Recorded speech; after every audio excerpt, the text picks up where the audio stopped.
Fabrizio Mingotto, tecnico e operatore, da una ventina d'anni lavorava nella serie di Bassano di Rete Veneta. Se n'è andato a soli 53 anni, lasciando chiunque lo abbia conosciuto nel profondo dolore. Perché Fabrizio, il nostro Bicio, il nostro Fabriz, era una di quelle persone che non passano inosservate per la forza, per l'energia, per l'umiltà, la passione, la sorpresa e l'amore che metteva nelle cose che faceva. Tutti noi ricordiamo il suo sorriso, ma soprattutto la sua risata contagiosa che lasciava una scia di gioiosità mentre si allontanava.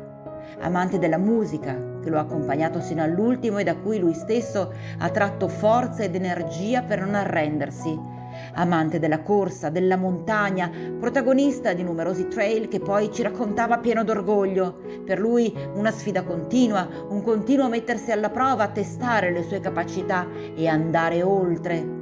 Tutti noi lo ricordiamo quando, dopo le riprese per i vari servizi TG, in pausa pranzo si cambiava, infilava la sua tutina e via, in missioni per noi profane inimmaginabili, ma per lui erano sciocchezze. Chilometri macinati sulle colline del Bassanese immanciate di minuti che gli regalavano una gioia, una soddisfazione che poi faceva percepire a chi gli stava innanzi. Una parola sempre pronta per tutti, un sorriso vero sempre pronto per tutti.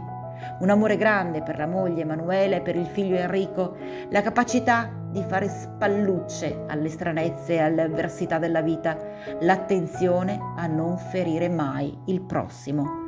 Hai lottato sino all'ultimo istante, hai amato la vita sino all'ultimo istante.